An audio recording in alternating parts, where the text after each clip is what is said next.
This is called a right hand pitch drill. What we're trying to do now is train your right hand, especially in your short game. What I see most people doing, they have way too much lower body action and they get too loose with their wrists and then they try to scoop underneath the ball. Basically what we're doing here is you swing your arm back, you let it rotate. As the arm swings past your right leg, then your right leg and your right hip go. You don't want this to go first.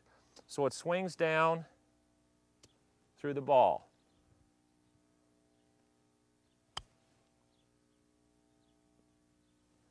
You practice that, your pitching will get a whole lot better, so will your full swing. We're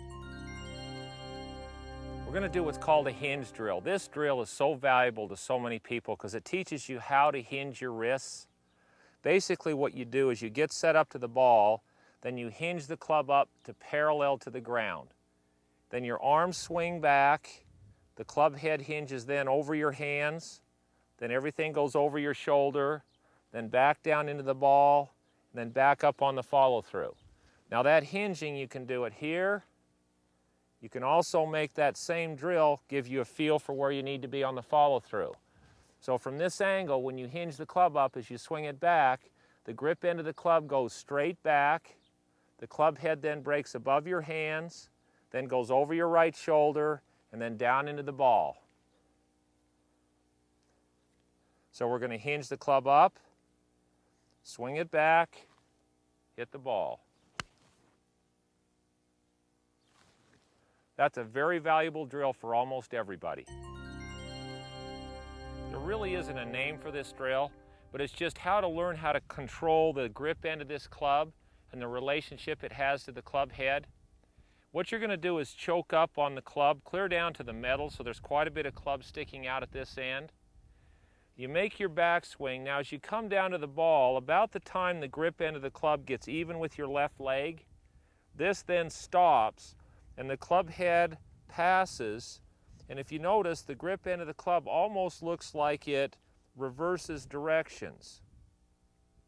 Most people, when they swing, as they come into the ball, they drag the grip end of the club past. So if you can learn how to release the club head past the grip end of the club,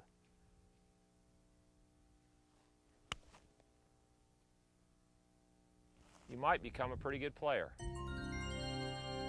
Okay, this is called a right foot, left toe, basically, because you're standing on your right foot and you're just using your left toe for some stability.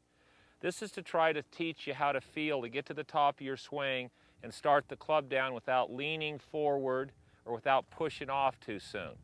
So you just stand on your right foot, left toe balances you, you're going to swing back, hit the ball, and finish, and you can't fall forward.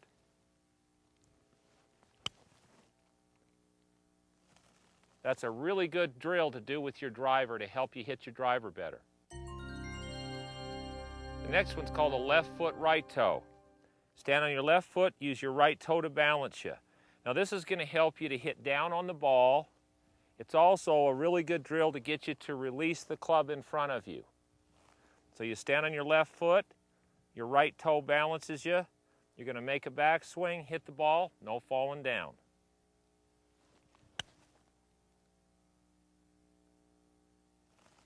That'll make you a better player. What am I doing down here? Well, hitting balls off your knees is probably one of the best things you can do to learn how to hinge, unhinge, and rehinge your wrists in the right relationship. It stabilizes your body, keeps your hips level. A lot of people, when they swing, you're tilting all over the place. So this gives you a good feel for how to swing and not have your body moving all over. Plus, your wrist hinge, unhinge, and rehinge properly.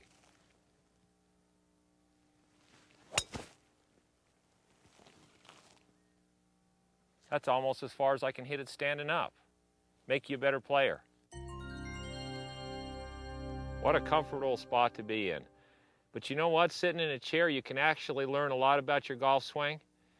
A lot of the reason people have trouble with their swings is they move their chest way too quickly. So if you sit down in a chair and you just put your back up against the chair, take your grip, put the club up in front of you, just go ahead and swing the club around you, leaving your back on the chair.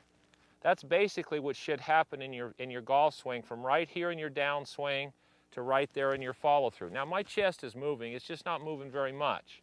Most people when they swing do this, and there's the face. I've never seen anybody sit in a chair and swing and have their left elbow do the dreaded chicken wing or hang on. Everybody, the club releases because this doesn't move too fast. So if you get a feel for this relationship, now don't let your fingers pull off the club when you're doing this. Keep your fingers around the club. Let your left forearm rotate.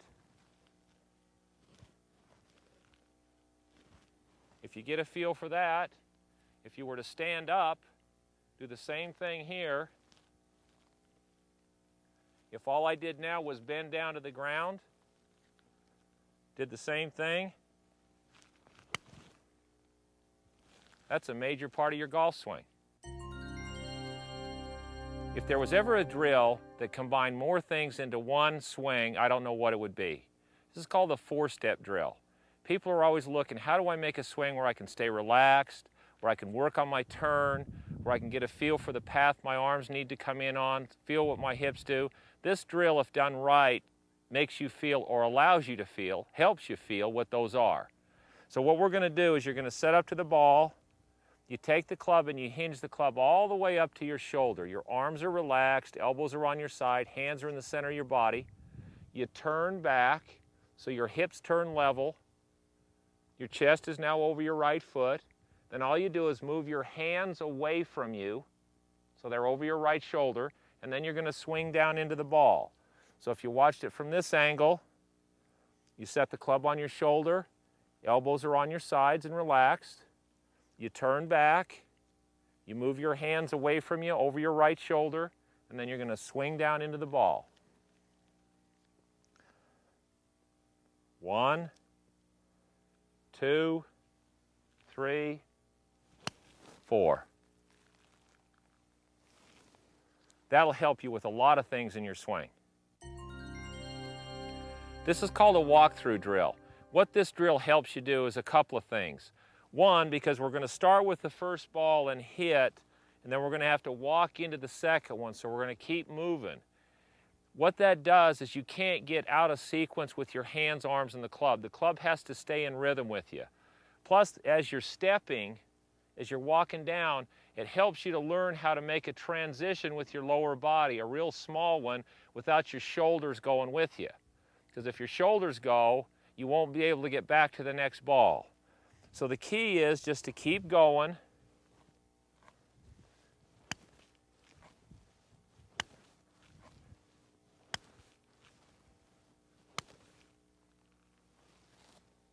Now if you get really good at that drill, you make the first one fade, the second one hook, the third one fade, and the fourth one hook.